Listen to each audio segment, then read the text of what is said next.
Before I start this video, I wanted to tell you guys to check out a hilarious video I saw the other day. Kobe Bryant and Lionel Messi made a video together and the result was hilarious. There's a link in the description if you guys want to check it out, and I definitely do recommend you guys check it out. What's going on, YouTube? You know, this is your boy TheFlightMike, and I'm coming at you guys with an NBA 2K14 Next Gen MyCAREER video featuring my star, athletic, small forward Andre James, which is still coming off the bench. We're going to start this out with showing Jared Jack who's boss. What's he trying to do getting in my paint like that with that soft, weak-ass layup of his? You can see he's going to eventually get that jumper to go, and that's pretty much my teammate's fault, not mine. So, it's all good. It's all gravy, Davey. We're only down by 10, so here comes Schroeder. He's going to find me, and I'm going to go ahead. I'm going to accidentally take this three-point jumper, and it's just going to magically go in. And believe it or not, that puts me at 100% for three-pointers this year, so way to go. You can see Jared Jack is trying to orchestrate a play over here. He's going to drive it in, do a spin move, find Earl Clark, back to Jared Jack, who's going to shoot that shot. No go. Andre James is going to get the rebound. He's going to throw a Peyton Manning-like pass to Eric Decker. Schroeder, and yeah, could you believe it? I actually traded that guy in fantasy. It completely destroyed me. But anyways, and I'm going to get my first assist that way. So later on, you can see it's the second quarter right now. Andre James is going to run this in transition. He's going to get a foul and one to go. We're going to skip the free throw right there. I know you guys are sick and tired of watching me shoot free throws. Then after that, I'm going to start pulling up for mid-range. You know that shot's been going for me, so if it isn't broken, don't fix it. Just keep doing it. After that, you can see, come on, Anthony. Is that Anthony Bennett? Do you remember how amazing he looked in the rookie showcase in this game? And now he's actually knowing his place and missing shots and everything. It's utterly hilarious. And look at this nice behind the back pass from Lou Williams to Andre James for the mid-range finish. And right over here, you can see Anthony Bennett. Dude, you got to know your role. You got to know your role. You are not about the scorer's life, man. You're like the, at least right now, you seem like the next coming of Kwame Brown. And honestly, I keep on saying this to Cavaliers fans because I have this one friend who's a Cavalier fan who's like, there's this one point where before Kyrie Irving was drafted, I actually went out and I said, Kyrie Irving looks like he's gonna bust. And that's because he only played like 8 games at Duke. I didn't see much, you know. It was just too much of a risk for me. So obviously Kyrie got drafted and things got good, life got good. So he started making fun of me because I always would take shots at the Cavaliers players. Dion Waiters, I felt it was a terrible pick. You should have drafted Andre Drummond or even Harrison Barnes instead of him. Then last year, Anthony Bennett, I did not agree with as well, but there wasn't really anyone else for them to take besides maybe Otto Porter.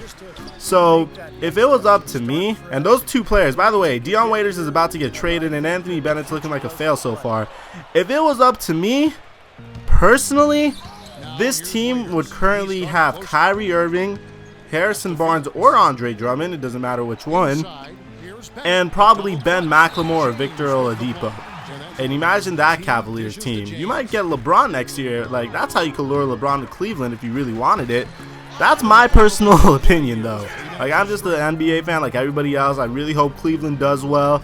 You know, I always root for the little guy because I'm a Laker fan, and I always want to see the smaller teams do well. And that's just my personal opinion. I feel like the Cavs GM really messed up on that one.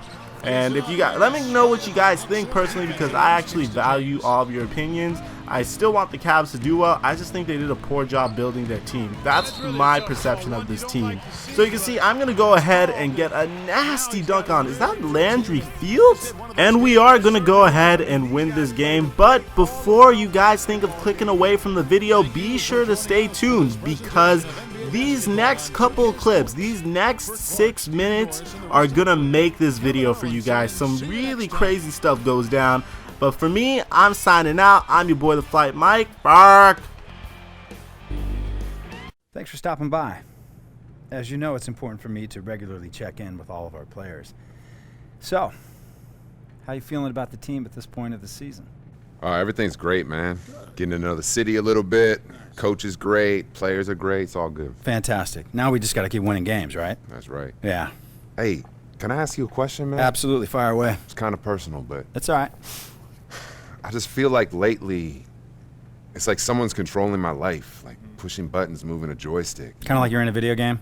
Yeah, it's surreal. The NBA can be that way with the lights, the camera, the action, the fans, the photographers, the adulation. You know, but it's very real. I mean, just like look out that window right there at that city. Is that real? I don't know, man. The life you're living, my friend, is real. So go out. You know what? Get out there and enjoy it. All right. In fact, you're late for practice. Coach just called. So. All right, man. All right. Have a good workout. I'm glad you feel that way too. All right. Yeah, absolutely. Yes, I does that.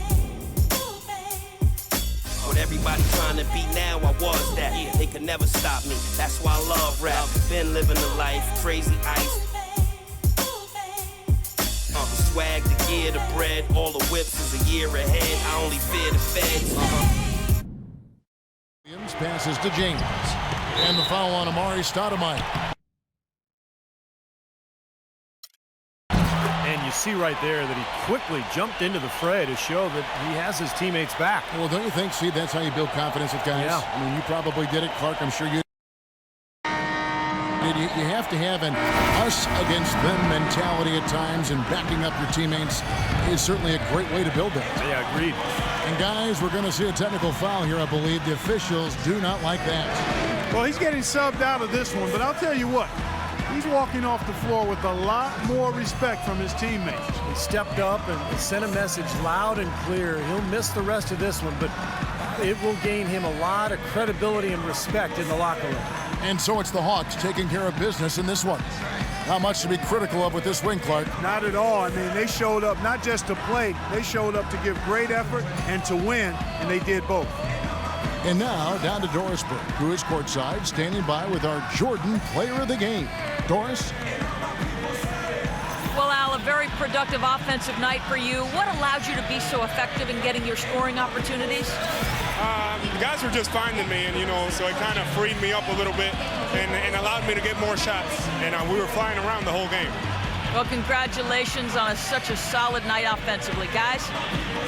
Doris, thank you. And for Steve Kerr, Clark Kellogg, and Doris Burke, and the rest of our... You got ejected tonight after standing up for your teammate. What was going through your mind in that moment? I just felt like it got personal, and that ain't something I'm cool with. This is my team, and I gotta let people know when they cross certain lines. So I stepped in to let them know how I felt, and I guess the ref didn't like that. Whatever. It is what it is. I'd do it again in a heartbeat, man. That's just who I am. I'm sure you know why you're here. Listen, I understand why you did what you did. And I appreciate the fact that you're willing to stand up for a teammate like that. Thanks. Hold on. But you can't let yourself get sucked into the drama on the court and wind up getting ejected. I know you're a young player and you don't have a lot of experience, but the league has zero tolerance for that stuff. In fact, I just got off the phone with the commissioner's office. You've been suspended for the next game, and there's a small fine that goes along with it. What? Suspended? Wow. I did not see that coming, to tell you the truth. I mean, I saw what was going down out there. I couldn't just stand there and not do anything. Look, that foul is uncalled for. And nobody likes to see their best player taking a shot like that. But that stuff happens from time to time in the NBA. And when it does, I can't afford to be losing another player because he wants to be the hero.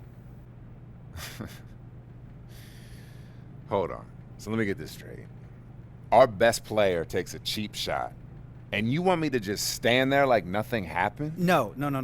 It's not like that at all. I mean, it's fine to get fired up every now and then, but you have to know where to draw the line. Use that frustration to dial your game up a notch. But it doesn't do us any good to have you or any other player sitting there helpless in the locker room while we're out there trying to win a game. I see where you're coming from. But you got to realize that when I'm out there, I'm putting everything I have on the court, okay? So I can't just stand there if something happens to one of my teammates and laugh it off. Of course not. And wait a minute. I appreciate that passion. I do. But you have to learn how to best use it to fuel your game and not your temper. So, are we on the same page now? No more of these situations moving forward? Yeah, we're on the same page now. No more of these situations. I'll let my game do the talking.